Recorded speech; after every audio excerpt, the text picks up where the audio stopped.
Hey, what's up, guys? Welcome back to my channel if you're watching this on YouTube.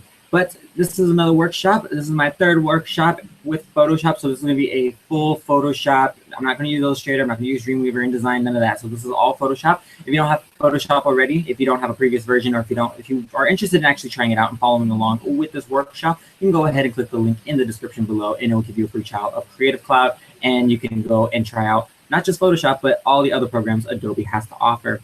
But let's cut right to the chase.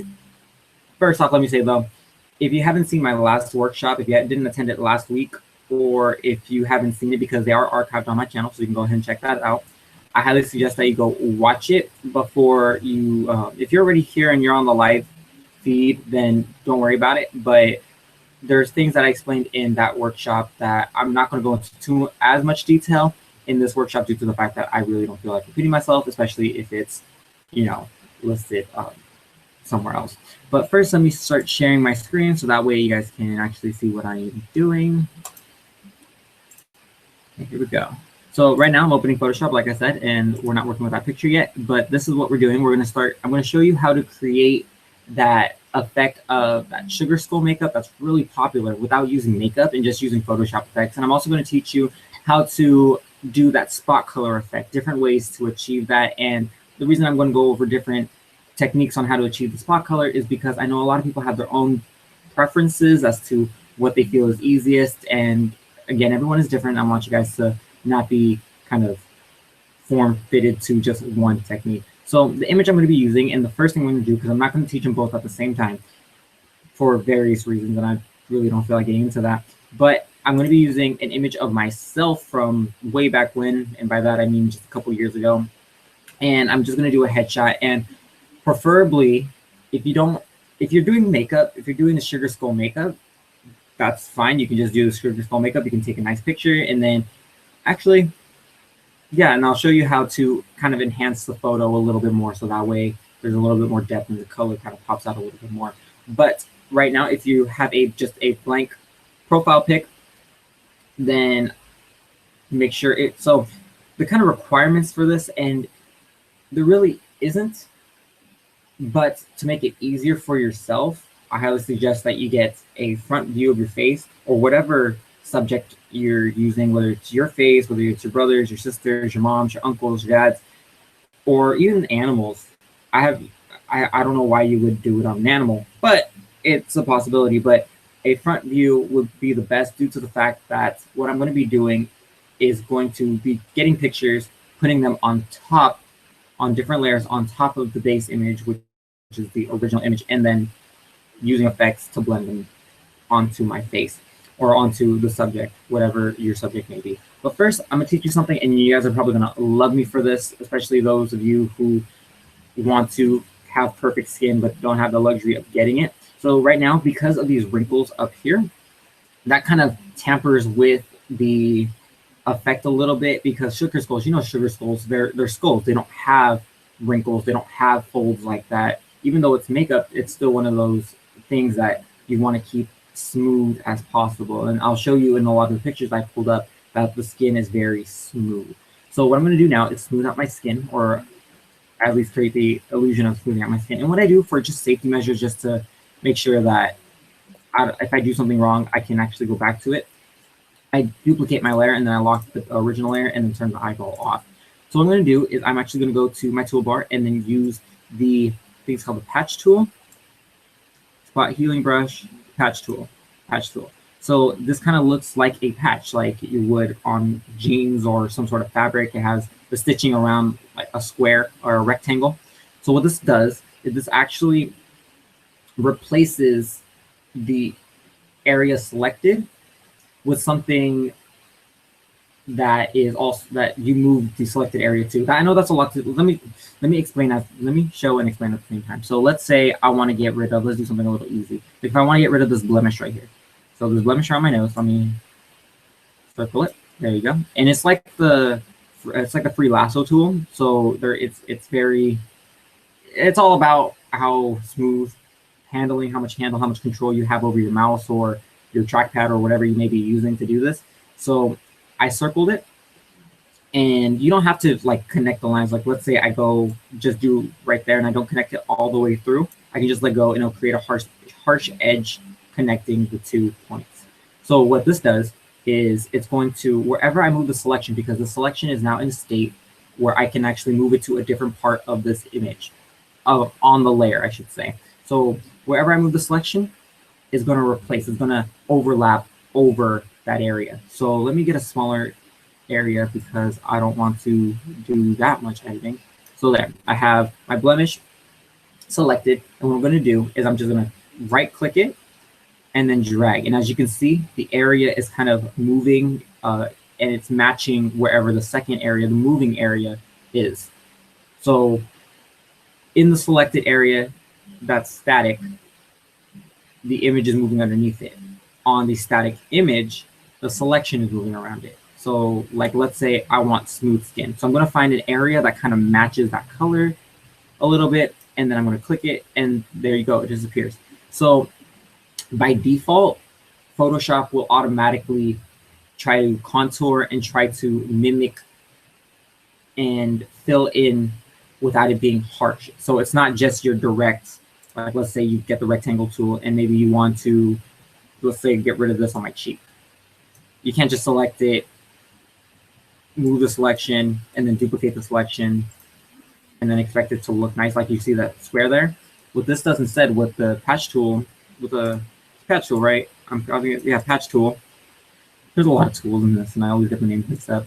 I can go in and actually select specifically what I want in a circle, and it's going to fill in appropriately. So even if it's dark, which I don't recommend, because then it's going to start adding, if you're a makeup fan, you know the term contouring and highlights, it's going to start adding those, and it may affect the way your final result comes. But as you can see, all of it's gone. There's no harsh edge. And depending on how different your skin may be, like maybe you're using like a patch of skin is really red in comparison to what you're trying to cover up, that area might end up being a little bit more on the red side. You can always fix that using the blur tool, the smudge tool, things of that nature, which is like the teardrop or the finger that looks like it's smudging something.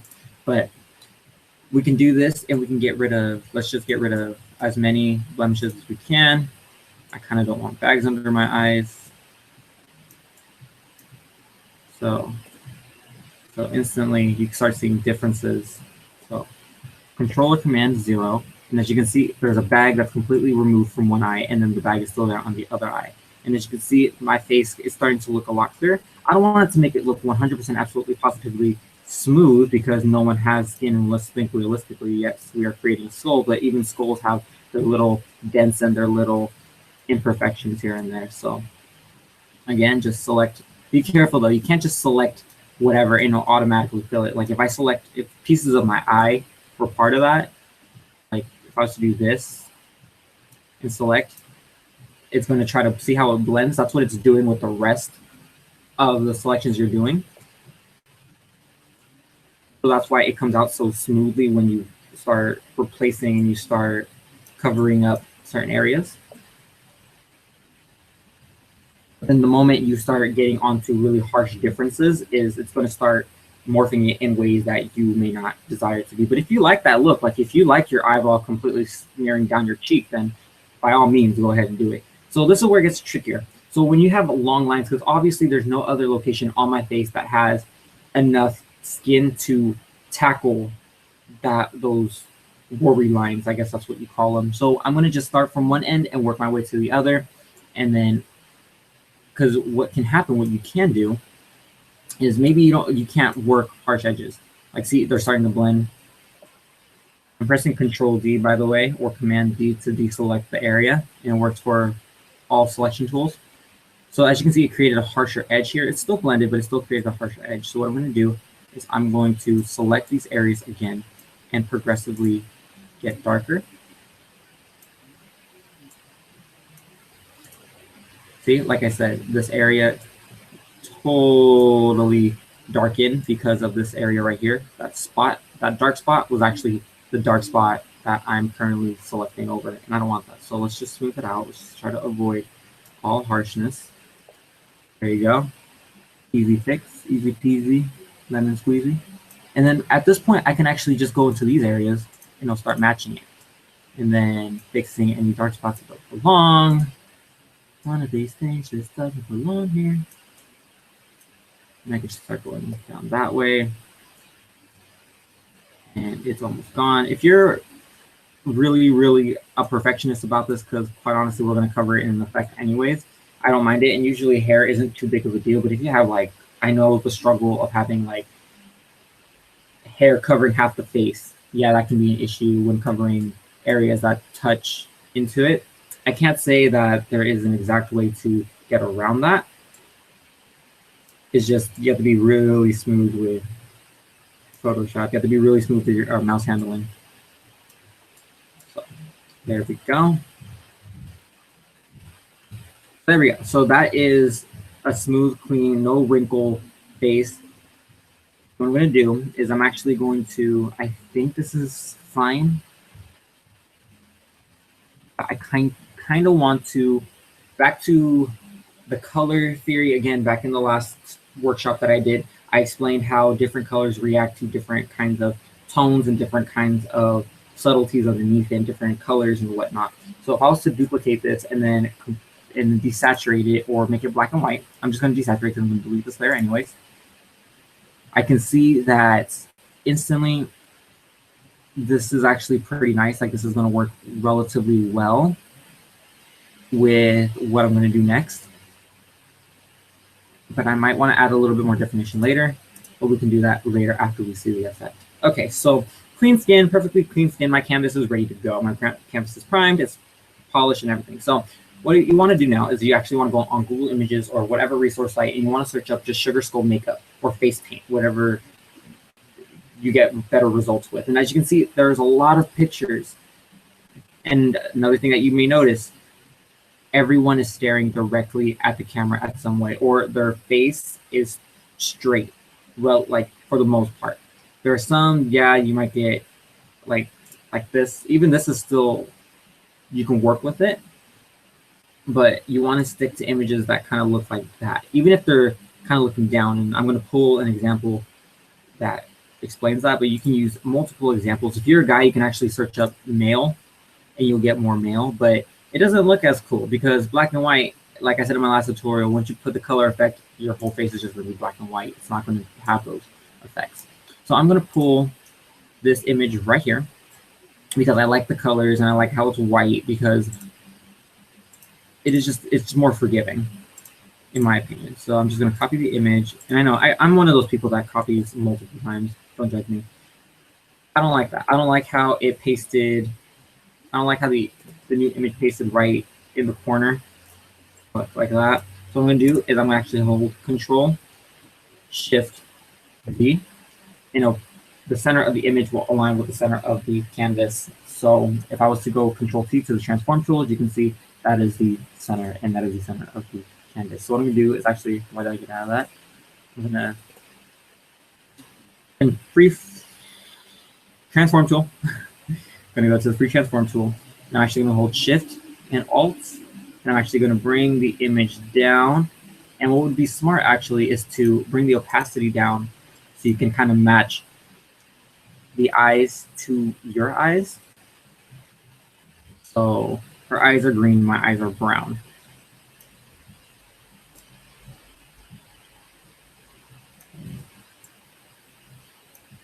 You can get really perfecto with this too. So that's not aligned 100%. Okay. So that's pretty good, somewhat. If I was to go down, I don't want to make it a little smaller. I'm being very perfectionist right now. So if I want to go a little smaller, that would be good. Okay, so you can see this black area of her hair obviously cuts halfway through my forehead, and that's not good. I don't want that. I don't think anyone wants that. And as you can see, her mouth doesn't really align with mine, and her nose, actually the nose is fine. So what I'm going to do, and I did this in my last tutorial as well, is I'm going to go right click while the skull image is still in free transform tool. And I'm going to go down and click warp. And it's going to create this grid, and then I can select different points, or I can select different columns and rows and different boxes, and then I can adjust and fine tune and warp the image to fit my face shape. So I want this mouth to be lower. So obviously this mouth is within that line, and I want it to match with the edges of my mouth. But then it's going to change the moment because I want the chin to also match up with my chin. So it's going to change that. And this is, again, this is a very kind of tedious process if you're really looking for perfection. But now look, the eyes are no longer in tune with each other. So 2, the eyes are now adjusted. From what I can see, the mouth, the chin needs a little work.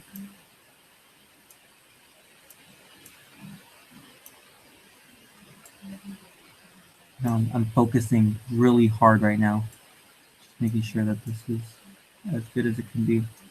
And again, you can spend more time than I am, and I've done this a couple times already, so it's kind of second nature to me. What I'm going to do is I don't want to bring.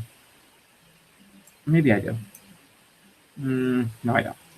Because one thing you want to try to avoid is over warping, because that is a thing. You can over warp an image, and then everything just becomes disproportionate, and you can't work with it, and it just looks bad, and it just makes it that much more difficult. So, like where that is, go back to the free transform. I don't like where that nose is, but that's fine. That's fine. Okay. So what I'm going to do is I am going to not just have it at a 42 opacity. I'm bringing that back up. And now look, the image is now all warped and whatnot. And so that's what that does. So don't worry, we're going to fix this. And I can actually choose a couple of different options. I can choose color, and it will color this. I can't. I don't want to because I don't like how that looks. I can choose screen, and then it'll kind of, anywhere that's black, any black areas will disappear. But then it makes my face look white, and that doesn't look like my face anymore. Because the goal is to try to make it look as if it fits to your face exactly. So overlay is another blend mode that I didn't go over in my last one, but I really like for this purpose. And as you can see, it didn't really do much to my skin, to the color of my skin, except maybe brighten it a bit. But you can still see the vibrance of the original image fall and settle onto my face more naturally than the other two effects. So the blend mode is called overlay, and I left that at 100% opacity. And then what I'm going to do now is I'm actually going to put a layer mask over this. Like I said in my last workshop, it's not tutorial, they're workshops. They're workshops, David. I'm going to use the mask tool because eraser is not as forgiving, and with the mask tool, you can hide things, you can show things again, and you don't have to worry about actually losing any parts of the image on the layer. So I have a mask tool, and I have the mask selected. I'm going to go to my brush, and I don't like how big that brush is. I'm actually going to go down to maybe 120, 126, 125, right there. And what I'm going to do is I'm going to look and kind of identify where I don't want it. So I don't want it there. I don't want it there. And just get the general area where you don't want the image underneath to show.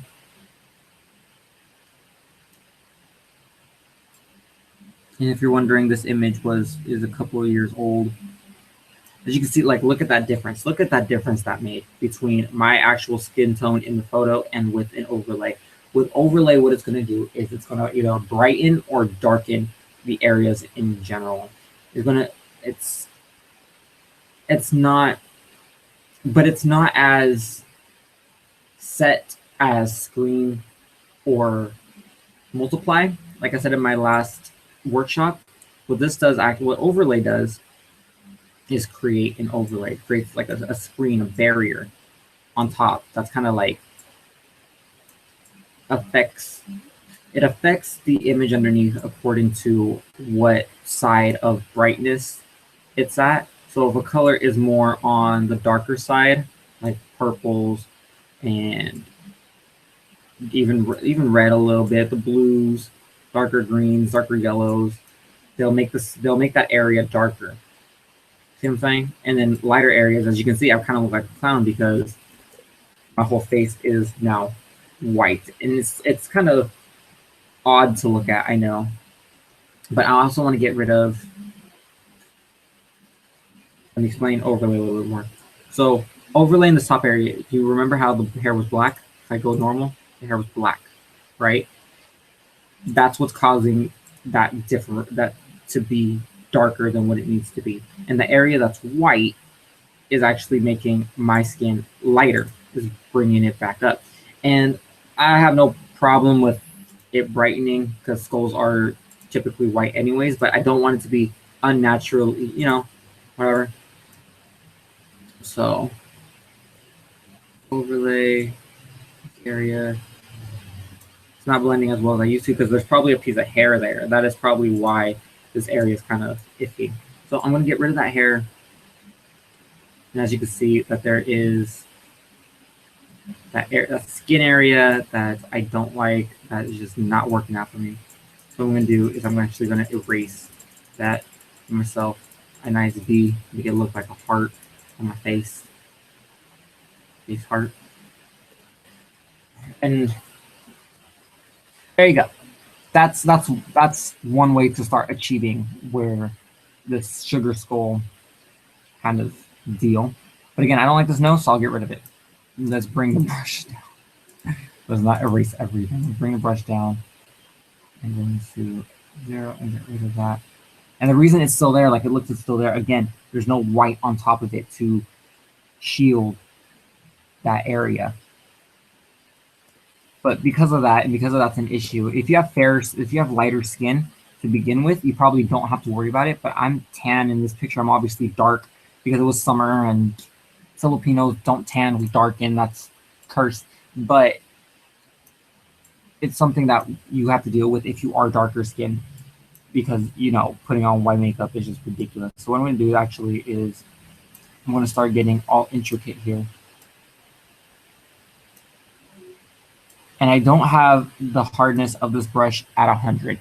The reason being is because these lines naturally they blend together.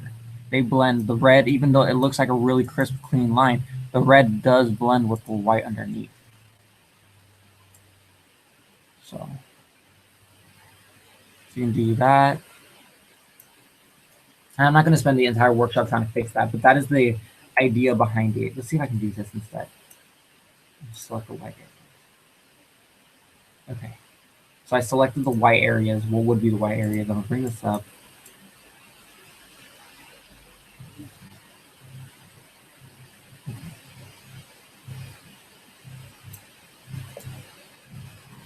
That's one way to do it. I'm just selecting the white areas. I'm trying to avoid selecting any blacks or anything, any color, so that because I don't want to lose the color. I want to get rid of the white.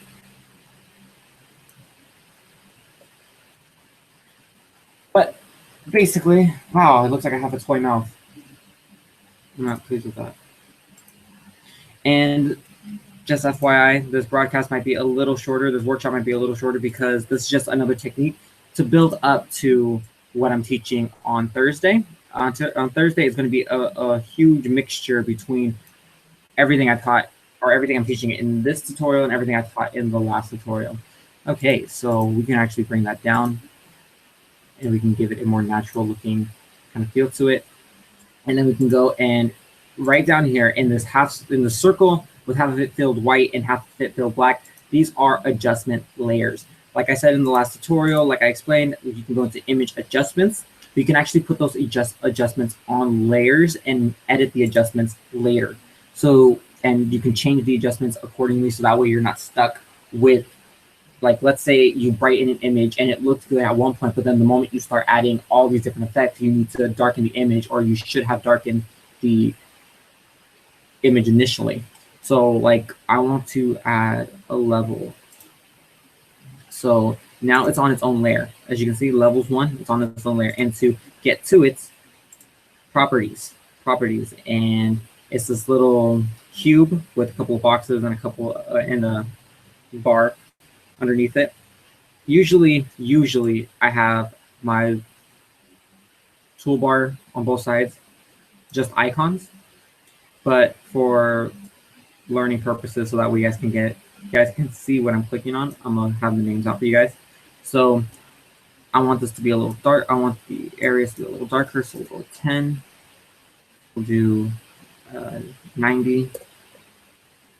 90 because you can only go to 1. Oh, that's too dark. That's too dark. 95. And then we'll brighten this up. 45.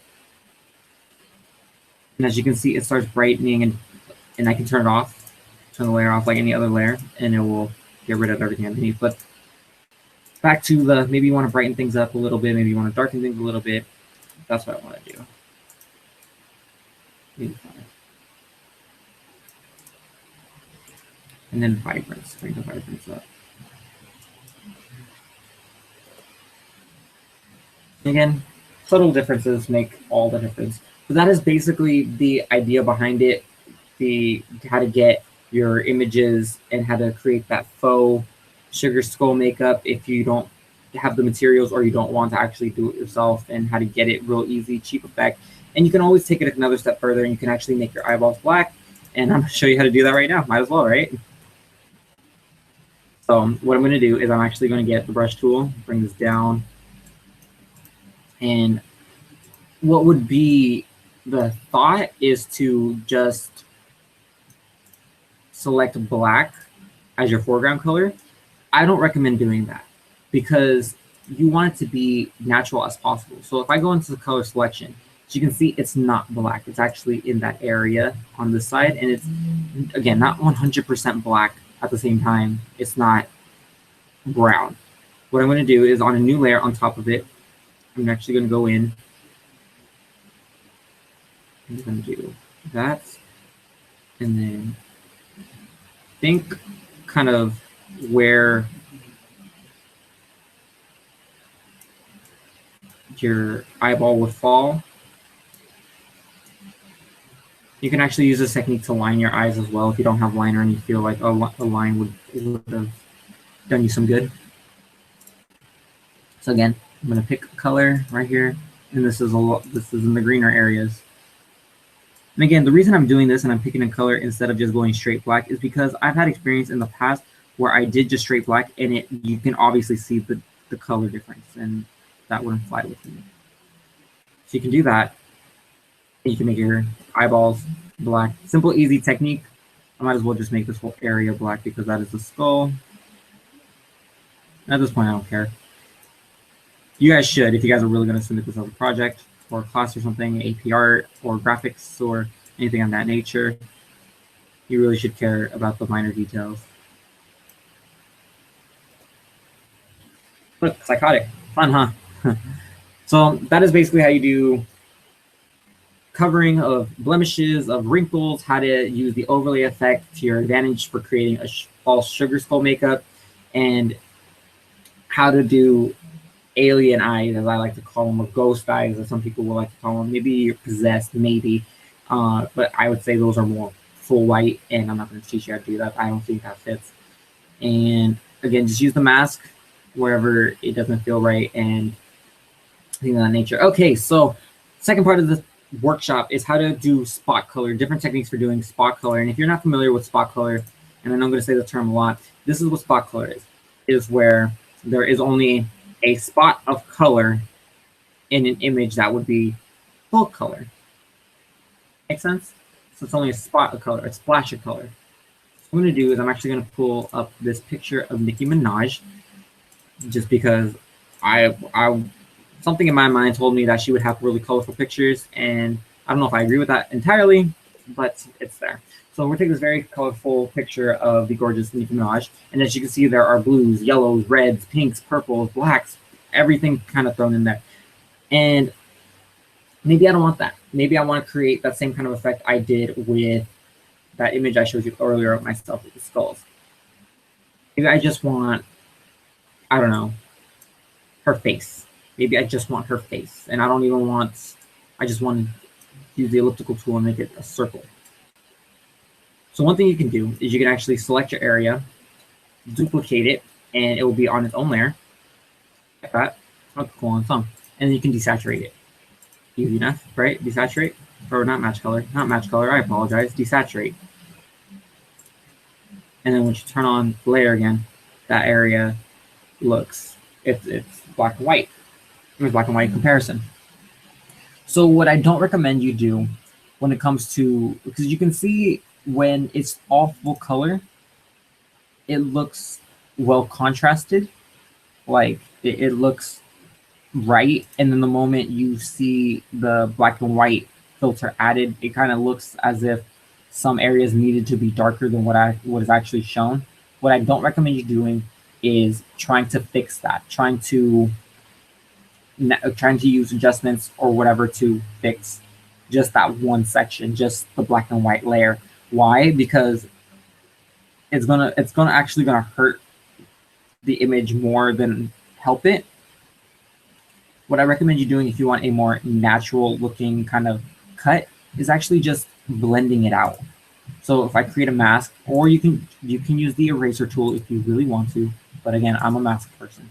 So I'm gonna use a mask, go to a brush, and then around the edges, I'm actually going to blend it out. And it softens the edge, and so the black and white is kind of gone. Or from the hair is starting to lose the color, or the lack of color, I should say. And it starts looking a little bit more natural.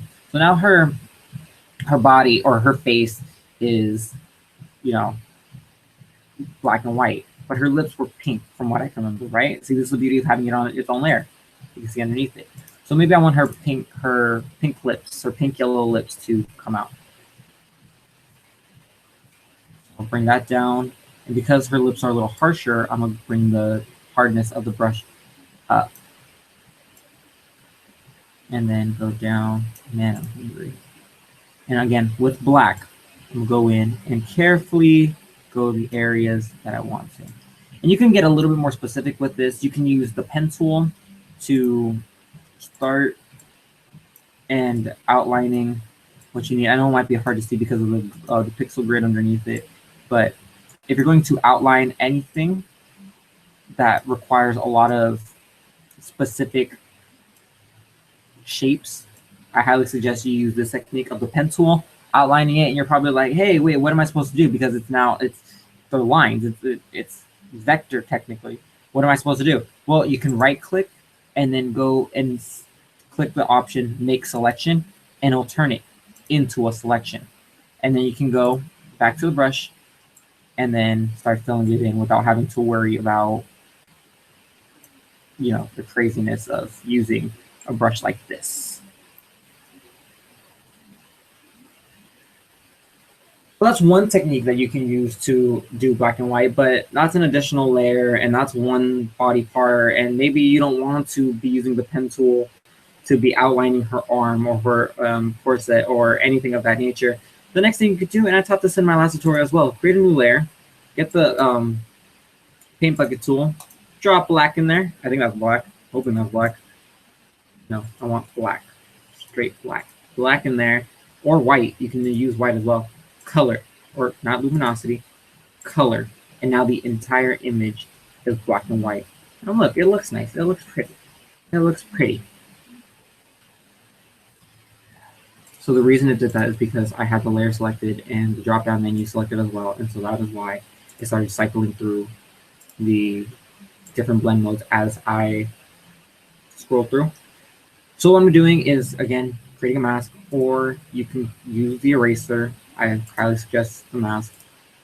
And then I'm going to start erasing or masking certain areas of the black layer off. So you can either create a new layer with it being black and white, you can desaturate it, and you can erase it or mask it that way, or you can do the technique that I'm currently using and is create a new layer of black or white and create and put it color. Sorry, I'm trying to make sure I'm not getting the background as much as you see. See, her arm is now fully colored. You can either create a new layer, dump black or white on it, use color to change the entire image and mask it that way. Or like I did before, you can just select the area, desaturate it on a new layer, and then erase it and feather it out and blend it and make the edges all soft so that way the blend looks a little bit more natural.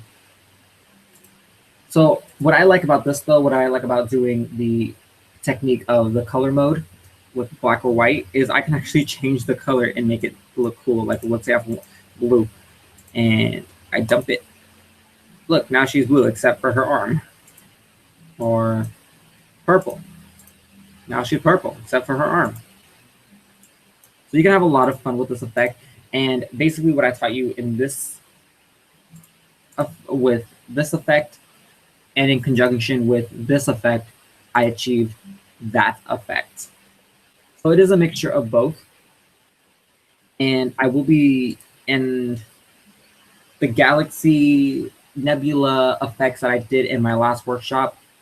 That effect, the spot color effect, and the overlay effects that I used in these workshops are all going to be utilized in my next workshop. And I'm going to show you, if you're following me on Instagram, Twitter, or Tumblr, or Facebook. If you follow me on Facebook as well, you would kind of get a clue of what I am going to show you on Thursday. So that is the end of this. This was really, I try to explain a simple concept to the best of my ability, so that way there is not too much question behind why certain things are running a certain way.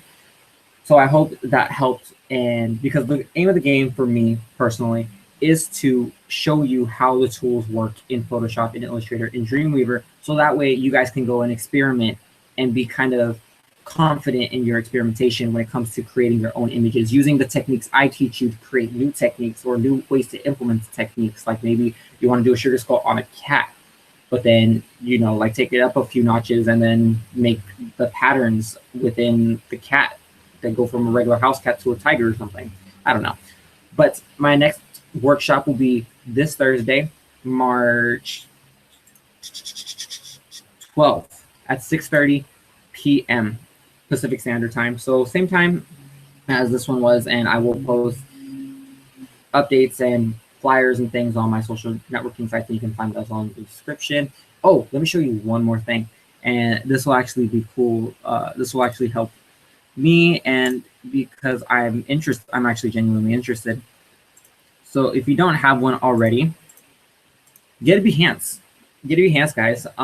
The reason being is because DeviantArt, yeah, you have. I'm not bashing DeviantArt. I'm not bashing PhotoBucket. I'm not bashing any other photo uploading site. It's just this one's different and works in conjunction with Adobe and Creative Cloud. So if you go to behance.net, behance.net, click sign up. And if you have an Adobe account, an Adobe ID already, I have logged in multiple times with this, and I even have my current Creative Cloud logged in. You can just put in your information, your Adobe ID, or if you don't have one, it's also signing up for an Adobe ID. But if you have a Behance account with your Adobe identification information already put in, then you can just sign up as is. So then I'm just going to log in real quick. Hopefully I don't type in the wrong password. Cool. So now I'm logged in, and this is and this is your feed. This is your dashboard in a way, and for all the people that you follow, because there are tons of talented artists on Behance, and it's really filtered to professionals, more professional designers who do design for a living, and you can get actual client work that they've done and the processes and work in progress and all of that on Behance. So basically what you want to do is you want to go and you can go to your portfolio, and you can go to edit portfolio, and then you can set up all your information. You can set up your website if you have one, which I might as well go in now because I need to change that. But you can go and edit all your information just like any other portfolio out there.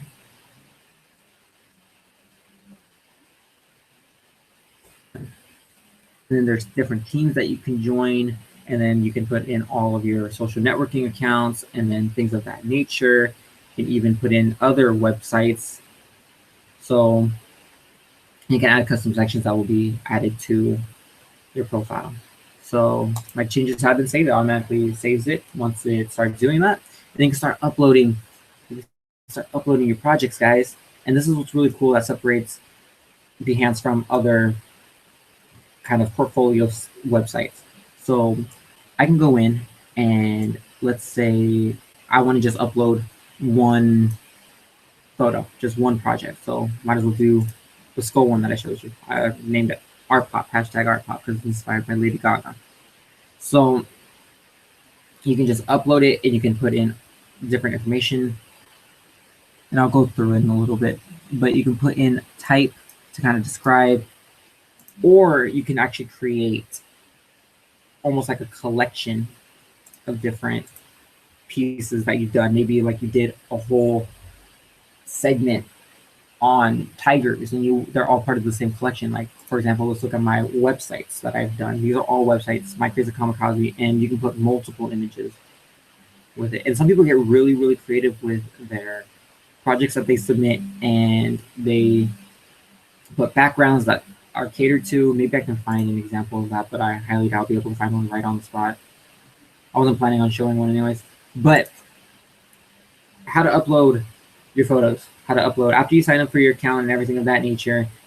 What you do is you go to the top blue button, add work, and you can add a project or a work in progress. Like maybe you have a really exciting project that you're working on and you want people to follow suit, because you can get followers just like any other social networking. You get followers, and your followers will be updated and will be not notified, but they can see it on their dashboard that you're working on a project and more work is getting added to it. So if you just have a project, you can go ahead and say add project. And what it's going to do is it's going to ask you to upload a file. And let's say I'm just going to upload this one. I'm just going to upload that one. So it's just, let's say I want to make it Adobe workshop flyer. There you go. So you can start adding names to it. You can just be the project itself, and then you can go and you can upload more files. Actually, you can upload way more files to enhance what you're saying. Like maybe you have a really detailed graphic and you want to close up on different parts that you really, really focused on. You can add images like that. You can add text. So let's add a little bit of text. This is a flyer for my workshop. There we go. So deselect it, and there it is. And again, we're designers, we're artists here. We can be a little bit more creative than that, but this is for demonstration purposes. You can also add dividers. You can add dividers between your sections, and every time you add a new piece of text, like as you can see, it's highlighting in that little blue selection blocks. It will add another divider in between this text and whatever I decide to put in there. And you can adjust the spacing, you can adjust the thickness, I think. No, that's the header. So there we go. And you can also change the background color and fit it. I think black will work really well. There you go. So then continue. Upload an image is going to ask for you for a cover, a preview. So all those little thumbnails that you saw on mine were this. This is what it's doing. So you can adjust it, the size, you can make it smaller, bigger, crop and continue. And then creative fields. You can get through all different kinds of creatives. I'm just going to go real quick, just whatever. You can only select 3 though. Then you can add your tags. So if you're uploading projects, I really want to see them, guys. So feel free to tag them with make this. You can put a comma to separate them out. Made this. And then if you guys can, for me to check, you can actually put in my first and last name, David Vermillo, as a tag. And then a quick project description, example post. And not only will this pop up for me, not only will I be able to see what you guys are doing, how you guys are pulling off projects, but it'll also show Adobe what you guys are doing, because this is our campaign. The made this campaign. You can go ahead and tag them, whatever, and then there's a whole lot of information that you guys can go through. So just publish, and there you go. And then you can start sharing on LinkedIn, Facebook, Twitter, things of that nature. So we'll skip that because I'm going to delete this in a little bit. But let's stop sharing. All right, guys. Whoa, I probably was like chilling. Okay, so this is the end of my broadcast. I hope what I taught you in Photoshop helps and kind of inspires you to do something different. Again, those are the Behance. I want to see it. I want to get inspired by you guys. I hope I can inspire you. You can inspire me back, and we can just go back and forth, because that's what artists do. Also, like I said before, next workshop will be Thursday at 6:30 p.m. Pacific Standard Time, and I'll be teaching you how to utilize all these different effects that I taught you before into one big graphic and things of that nature. So if you're on YouTube, don't forget to subscribe to my channel, and it will let you, if you subscribe to my channel, it'll actually let you know when the next event is happening. If not, there you go. Just if you want to be updated, follow me on Instagram, Twitter, and Tumblr at DJBoy3000, DJP0Y3000. You can like my Facebook page, whatever.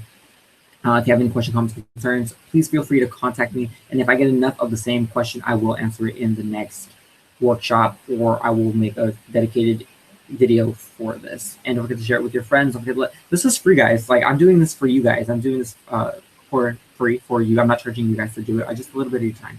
So yeah, this is the end of my workshop. I hope you guys learned something. If you guys want to see me do a certain effect, if you guys go to my website or something and you see an image that you want me to teach you how I achieved that effect, go ahead and send it to me, and I'll let you know if I've done it already, like if my previous workshop or my current workshop cover that, and things of that nature. So hope you guys have an awesome Tuesday night. See you guys Thursday.